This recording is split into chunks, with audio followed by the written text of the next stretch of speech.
আল্লাহ পাক বলেন, যদি জনপদের লোকেরা, দেশের লোকেরা দুইটা কাজ যদি করে, কয়টা কাজ? দুইটা কাজ যদি করে, আমি আল্লাহর উপরে যদি ঈমান আনে আর আমাকে ভয় করার নীতি যদি অবলম্বন করে চলে, তাহলে আমি রব্বুল আলামিন ওই দেশের মানুষের জন্য আকাশ আর জমিনের সব বরকতের দরজা খুলে দেব। ওয়াদা কার? আল্লাহ কি ওয়াদা ভঙ্গ করে? তিনি কখনো ওয়াদা ভঙ্গ করেন না।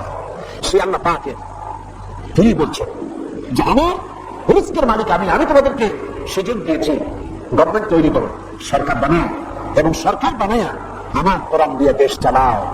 তবে কোরআন দিয়ে যদি দেশ না চালায়, কোরআন শরীফের মধ্যে আল্লাহ অন্যত্র বলেছেন ক্ষমতা দেই, ক্ষমতা দিয়া আমি চুপ বুঝে বসে থাকি না। আল্লাহ কি ঘুমান? বলেন আল্লাহ কি ঘুমান? হযরত মুসা আলাইহিস সালাম একদিন আল্লাহর বলেন, আল্লাহ তুমি নাকি ঘুমাও না? আল্লাহ পাক বলেন, অবশ্যই ঘুমাই না। তোমার বিশ্বাস হয় না? আল্লাহ অবশ্যই বিশ্বাস হয়, তবে বুঝি খা, আমার বুঝি আসে না। তো যখন তুমি বিশ্বাস করে বুঝে যখন আসে না, তাহলে আমি বুঝাই দেবো। বিশ্বাস না করলে তো সকল, বিশ্বাস না করলে কি সর্বনাশ। ইব্রাহিম আলাইহিস সালাম বলছিলেন, রব্বি আরিনি কাইফা তুহইয়াল মাউতা, আল্লাহ তুমি মরার জিন্দা বানাও কেমনে? আল্লাহ কয় আলাম তুমিন, বিশ্বাস করো না? হযরত ইব্রাহিম আলাইহিস সালাম বললেন, বালা। তিনি নাম বলতে পারতেন, নাম মানে হ্যাঁ, আর বালা মানে দুটো শব্দ অর্থ একরকম না, যদিও ব্যবহারিক পদ্ধতিতে বিভিন্ন জায়গায় দুটো একই অর্থ ব্যবহার হয়, কিন্তু আর্থিক দিক থেকে অর্থাৎ পারিভাষিক দিক থেকে দুটো অর্থ ব্যবহার হয়। হযরত ইব্রাহিম বলতে পারতেন বিশ্বাস করি, নাম। তিনি নাম বললেন না। আল্লাহ বললেন, আওয়ালাম তুমিন, বিশ্বাস করো না? জবাবে আমার জাতির পিতা। কে বললেন? আমার জাতির পিতা। চিল্লায় কোন কে?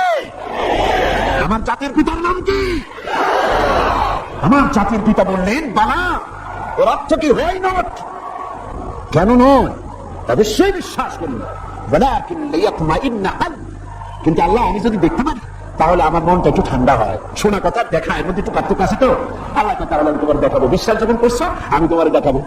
মুসা আলাইহিস সালামকে আল্লাহ তুমি ঘুমাও না, ঘুমাইতে না, তুমি বিশ্বাস করে না তো করি, বুঝি না, তাহলে বুঝাই। এক গ্লাস পানি দিয়ে আসো। মুসা আলাইহিস সালাম এক গ্লাস পানি নিয়ে আসলেন, আল্লাহকে দাঁড়াই থাকো। গ্লাস একটা নিয়ে মুসা আলাইহিস সালাম দাঁড়ায় আছেন। আল্লাহ মুসারে হুকুম করলেন গ্লাস নিয়ে দাঁড়াও, আর ঘুমে রেখে মুসারে দাও। ঘুম এসে মুসা আলাইহিস সালামের ধরছে। এখন হাত গেছে শিথিল হইয়া, হাতের থেকে গ্লাস পড়ে ভাঙিয়া টুকরা টুকরা হয়ে গেল। মুসা আলাইহিস সালাম ভয় পেয়ে গেলেন। আল্লাহ রাব্বুল আলামিন বলেন, ভয়ের কোনো কারণ নাই, আমি তোমাকে পরীক্ষার জন্য, বোঝার জন্য। তুমি বুঝতে পারো নাই আমি কেন ঘুমাই না, সেই বোঝাবার জন্য গ্লাস হাতে নিয়ে দাঁড়ায় থাকতে বলছিলাম। তুমি মুসা একটা গ্লাস পানি নিয়ে কিছু সময়ের জন্য দাঁড়াতে পারবে না, ঘুম তোমাকে হাত শিথিল করে দিল, গ্লাস ভেঙে চুরে চুরমার হয়ে গেল। আর ওই তামাম বিশাল আকাশ, এই সোলার সিস্টেম, এই পৃথিবীতে আকাশে জমিনে গ্রহ নক্ষত্র সৌররাজি নবমণ্ডল ভূমণ্ডল কোন কায়নাত পুরা সৃষ্টি আমার হাতের মুঠার ভিতরে রয়েছে। গোটা পৃথিবীর সব কিছুর ট্রাফিক আমি আল্লাহ কন্ট্রোল করি। আমি যদি ঘুমাই যাই আকাশ আর জমিনের কোন সিস্টেম আর বাকি থাকবে না। কোরআন শরীফের ভিতরে আল্লাহ রাব্বুল আলামিন সাফ করে বলেছেন, লা তাখুযুহু সিনাতু ওয়া লা নাওম। পড়েন, লা তাখুযুহু সিনাতু ওয়া লা নাওম। আল্লাহর ঘুম নাই, তন্দ্রাও নাই। ঘুম নাই, তন্দ্রা বুঝেন তো?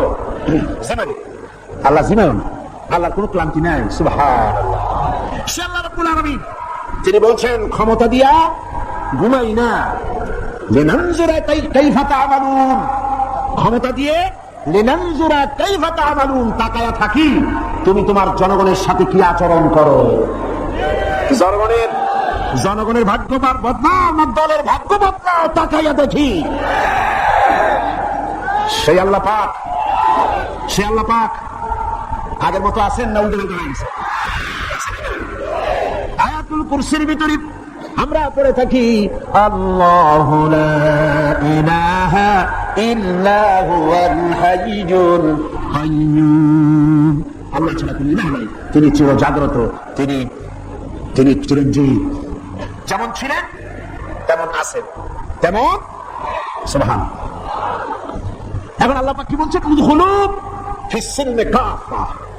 যারা ঈমান আনছে, আমরা ঈমান আনছি কিনা? আচ্ছা আমি একটু ঈমানদারদের সংখ্যাটা দেখি, কতজন ঈমান আনছি। আলহামদুলিল্লাহ,